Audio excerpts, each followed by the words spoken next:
अपना अगला टॉपिक क्या है? Percent composition. पहले तो इस नाम का मतलब समझाओ कि इसमें समझ में क्या आ रहा है, इसका मतलब क्या है? प्रतिशत संघटन शब्द का मतलब क्लियर करो। संगठन वो वाला नहीं है। प्रतिशत संगठन का मतलब ये हो रहा है कि जैसे अपने पास कोई मॉलिक्यूल है, मान लो, ठीक है ना। अब उस मॉलिक्यूल जो वो मॉलिक्यूल जिस भी एलिमेंट से बना हुआ है, तो उस मॉलिक्यूल में किसी भी एलिमेंट का कितना हिस्सा है उसमें, परसेंट में जब बताते हैं तो उसको क्या बोलते हैं? Percent composition.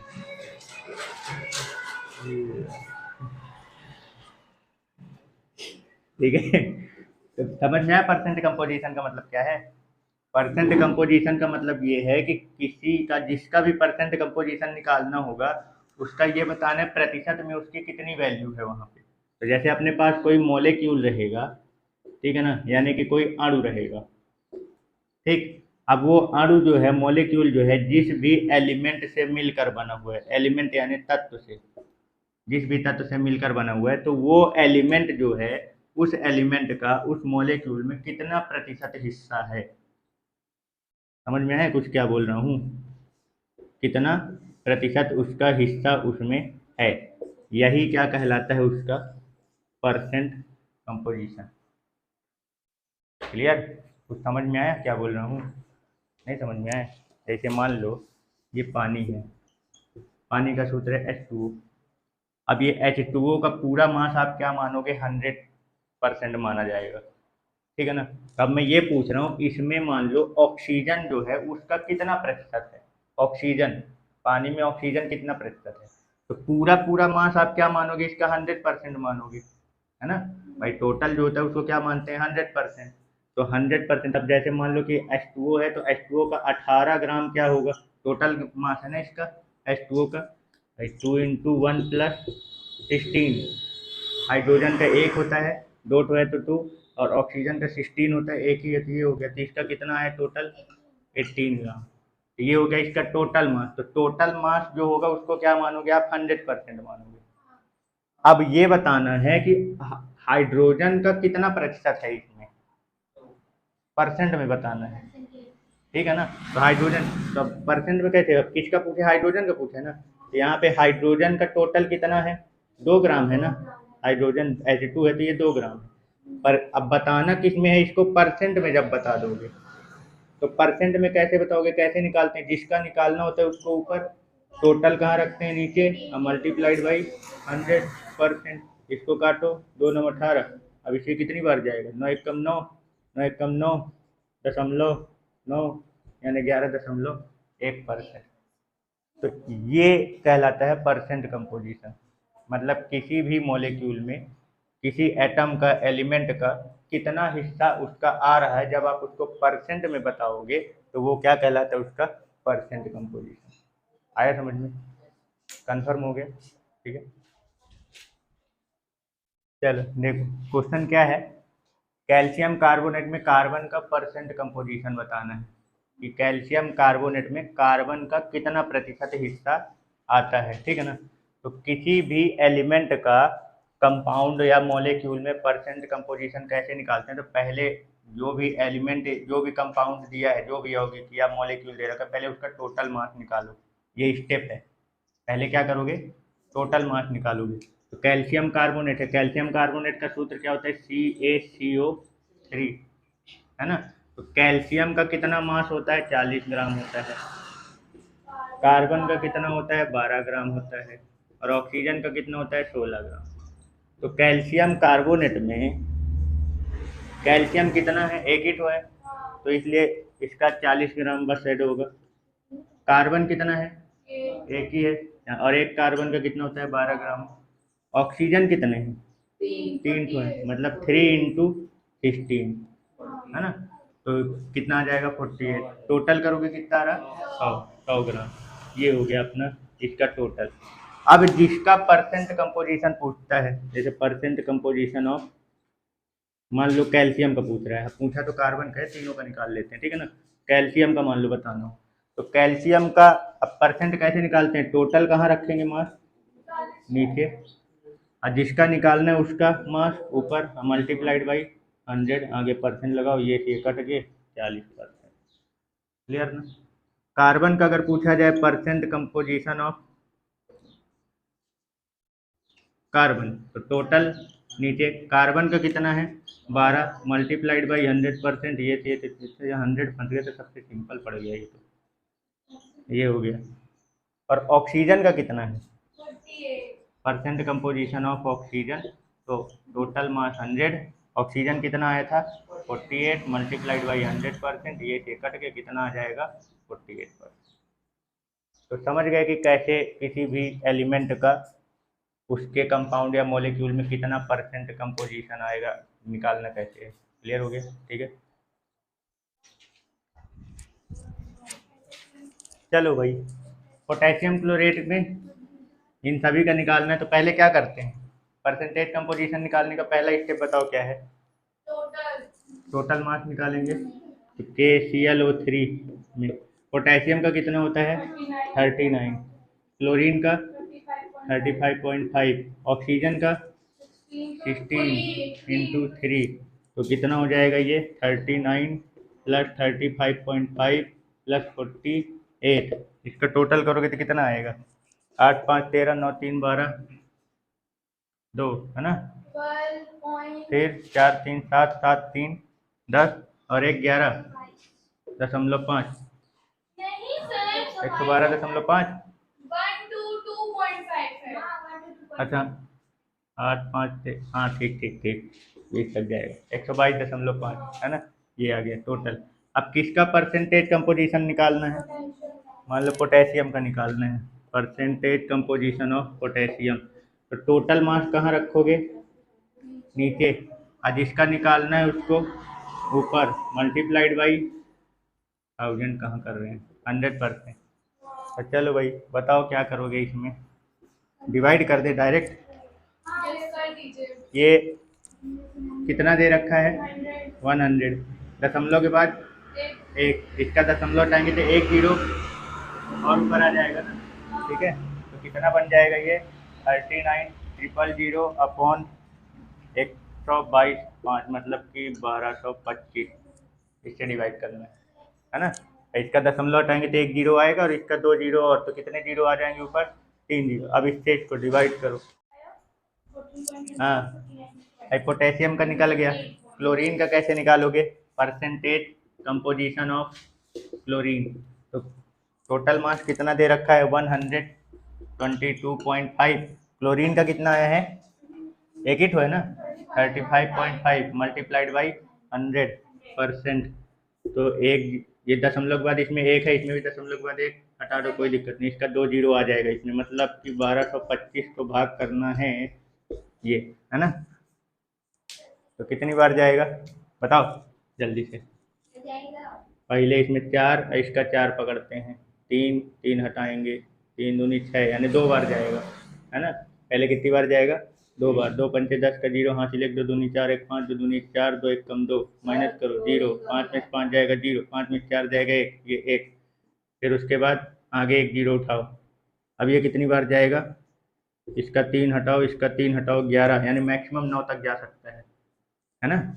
ये 1 बचा और इसका 11, मैक्सिमम 1 का टेबल कहाँ तक पढ़ सकते हैं अपन, 10 में तो मान लो बहुत आगे चला जाएगा, यानी 9 तक जाएगा, 9, 9 पन्ना 45 की 5 हासिल, 4 9 दूनी 18, 18 4 22 की 2 हासिल, 2 9 दूनी 18, 2 20 की 0 हासिल, 2 9 कम 9 9 2 11, 10 में 5 जाएगा 5, 9 में 2 जाएगा 7, 9 ये उतर आएगा, ये कट गया दशमलव जीरो। अब कितनी बार जाएगा 9 9, पिछली बार कितना किए थे 9 बार,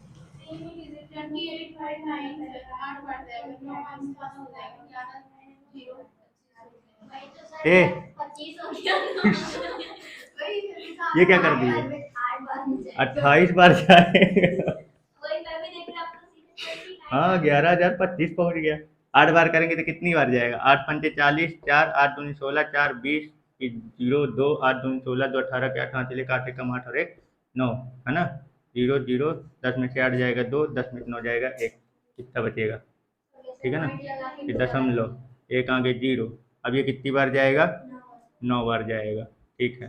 तो 9 अपना 45 की 5 हासिल 4, 9 दूनी 18, 4 20 का 0, 18 4 22, 22 की 2 हासिल 2, फिर 9 दूनी 18 2, 20 की 0 हासिल 2, 9 एकम 9 और 2 11, है ना। 10 में से 5 जाएगा 5, 9 में से 2 जाएगा तो कितना आएगा 7, फिर ये 9 और ये गया कट गया 975 आगे, फिर यानी आगे 9 9 जाता जाएगा, तो यानी ये अप्रॉक्सीमेट वैल्यू इसकी कितनी आ जाएगी 29%। ये तो क्लोरीन का कितना हो गया 29%। ठीक है भाई, क्लोरीन का निकल गया। Percentage composition of oxygen, oxygen total mass कितना है 122.5, ऑक्सीजन का कितना है 48, 48 मल्टीप्लाइड बाई, अरे 1000 कहाँ पहुँचा देते हैं। हाँ चलो बताओ इसमें क्या होगा, इसका दशमलव हटाएंगे तो 1 जीरो इसका आएगा और 2 जीरो इसके, यानी कि 1225 को भाग कराना है 48 1 और ये 000, कितनी बार जाएगा बताओ भाई। इसमें 4 है, इसका 4 पकड़ेंगे तो 3 हटाओ ये, तो कितनी बार जाएगा 3 दूनी 6, 3 एकम 3, 4 बार गए 4 दूनी 8, 4 एकम 4, हाँ ज़्यादा हो जाएगा 4 में, कितनी बार जाएगा 3 बार जाएगा। 3 पचे 15 के 5 हाथ चले, 3 दूनी 6 एक 7, 3 दूनी 6, 3 एकम 3, माइनस करो 10 में से 5 जाएगा 5, 9 में 7 जाएगा 2, 8 में से 6 सॉरी 7 में 6 जाएगा 1, ये 1125 सही आया है ना, ठीक है ना। फिर उसके बाद आगे 1 जीरो उठाओ, अब ये कितनी बार जाएगा 9 बार जाएगा, तो 9 से करेंगे तो कितना आएगा 9 पन्ना 45 की 5, यहाँ लिख दे रहा हूँ 11,250 है ना, 9 पन्ना 45 की 5 हासिल 4, 9 दूनी 18, 18 4 22 की 2 हासिल 2, फिर 9 दूनी 18 और 2 20 का 0 हासिल 2, 9 एकम 9 2 11, 10 में 5 जाएगा 5, 4 में 2 जाएगा 2 2, ये कट गया दशमलव, आगे 1 जीरो। अब ये कितनी बार जाएगा 2 बार जाएगा, हाँ क्योंकि 3 बार में तो ज़्यादा चला जाएगा, यानी 39.2% है समझे। अगला टॉपिक अपना कौन सा एम्पिरिकल फॉर्मूला है ना, मूलानुपाती सूत्र। इंग्लिश वाले में तो नहीं, पर हिंदी वाला जो शब्द है यहाँ से थोड़ा सा समझ लेना। ये मूलानुपाती जो लिखा है इसका मतलब हो गया, इसको मैं तोड़ रहा हूँ, मूल अनुपात, क्या मूल अनुपात का सूत्र, इसका मतलब ये है कि हमारे पास किसी भी कंपाउंड का मोलिकुलर फॉर्मूला रहेगा, मान लो किसी भी कंपाउंड यानी यौगिक का एक क्या रहेगा मोलिकुलर फॉर्मूला, मोलिकुलर फॉर्मूला मतलब अणु सूत्र, ठीक है ना, या ऐसे समझ लो मोलिक्यूल।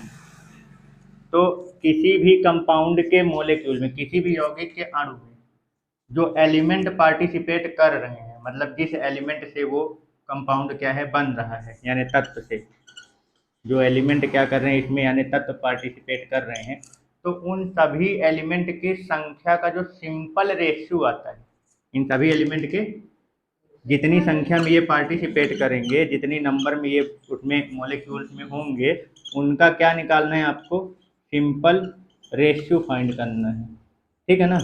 और उसी सिंपल रेशियो के नंबर के साथ जब हम फॉर्मूला क्या करते हैं, मतलब उसका जो भी एलिमेंट है उसका सिंबल लेंगे, और जो सिंपल रेशियो में जो नंबर आ रहा है उसको उस नंबर के साथ जब रिप्रेजेंट कर देते हैं, तो वो उसका क्या कहलाता है, एम्पिरिकल फॉर्मूला, यानी मूलानुपाती सूत्र, ठीक है ना। अब थोड़ा सा इसका एग्जाम्पल समझ लो, जैसे मान लो हमारे पास क्या लिखा हुआ है, एसिटिक एसिड का सूत्र पता है, एसिटिक एसिड का CH3COOH होता है ना एसिटिक एसिड का।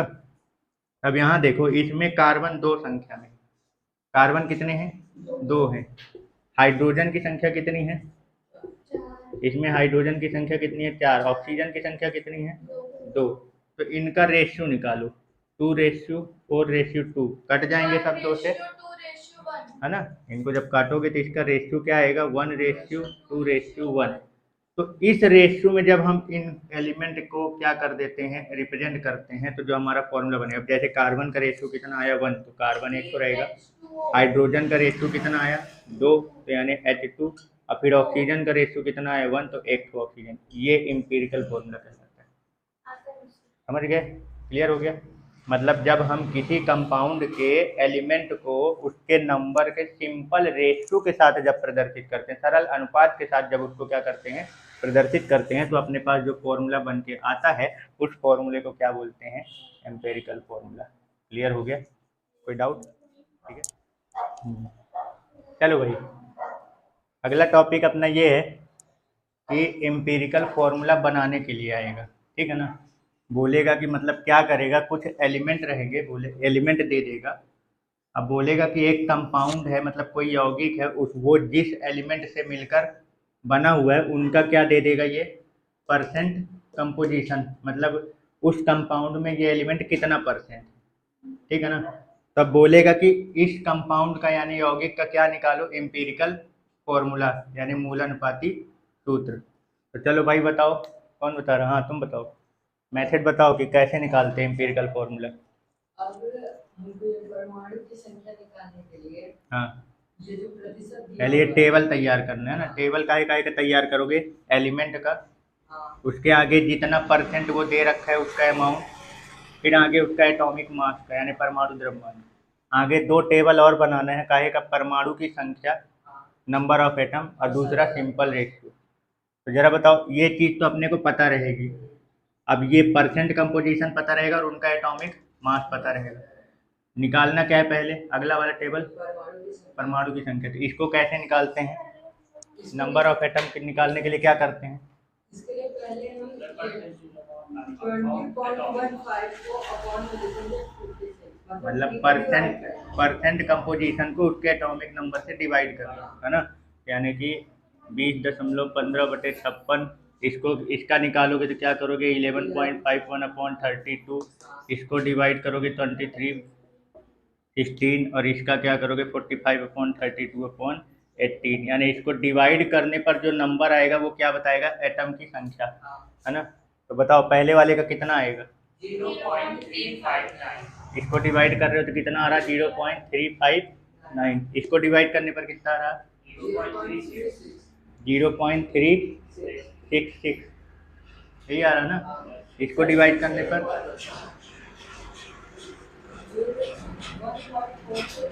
1.44, इसको डिवाइड करने पर कितना आ रहा है, 1.44, और इसको डिवाइड करोगे तो 2.51। चलो ये डिवाइड कर दिया अपन, तो ये क्या आ गया, नंबर ऑफ एटम बता रहा। अब सिंपल रेशियो कैसे निकालते हैं बताओ। सिंपल रेशियो के लिए पहले ये जो नंबर ऑफ एटम निकला है, इसमें से जो सबसे छोटा वाला होगा उसी से सबको क्या करोगे, डिवाइड करोगे। तो सभी एलिमेंट का क्या आएगा, सिंपल रेशियो आ जाएगा। तो इसमें से सबसे छोटा वैल्यू कौन सा है, 0.359, यही वाला है ना। यानी 0.359 से 0.359, यानी इन सब को इसी से डिवाइड करोगे। आगे 0.36 को भी 0.359 से डिवाइड करोगे। इसका निकालने के लिए 1.44 को भी 0.359 से डिवाइड करेंगे, और 2.51 को भी 0.359 से। तो चलो बताओ, इसको डिवाइड करने पर इनका वैल्यू कितना आ रहा है, पहले का तो कट गया, कितना आ गया, 1।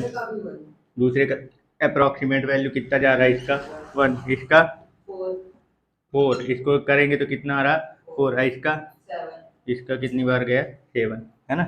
तो ये क्या आ गया कि जिस भी कंपाउंड की बात कर रहा है, ये जिस भी यौगिक की बात कर रहा है, उसमें ये जो पार्टिसिपेट कर रहे हैं एलिमेंट, उनका क्या आ गया, सिंपल रेशियो। मतलब कि 1:1:4:7, ये इनका सिंपल रेशियो बन गया इनका। तो अब फॉर्मूला क्या बनेगा, इंपीरिकल फॉर्मूला, तो जो जिस रेशियो में आया उसको उसी संख्या में क्या कर दो, लिख दो। आयरन एक तो है, सल्फर कितने हैं, एक ही है, यस। ऑक्सीजन की रेशियो कितनी आ रही है, 4, मतलब ये हो जाएगा O4।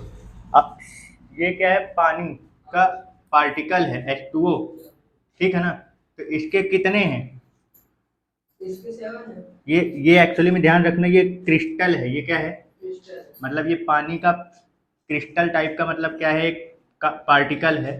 तो इसका जो नंबर लिखोगे ना वो ऐसे लिखोगे, यहाँ पे .7H2। ध्यान रखना, जब भी जिसके लिए, जिस भी कंपाउंड के लिए या मॉलिक्यूल के लिए वो क्रिस्टल शब्द यूज कर लेगा, तो उसका नंबर डॉट लगा के आगे इधर साइड लिखना पड़ेगा, ठीक है, समझ गए। तो ये हो गया इसका क्या, एम्पिरिकल फॉर्मूला, मूलानुपाती सूत्र।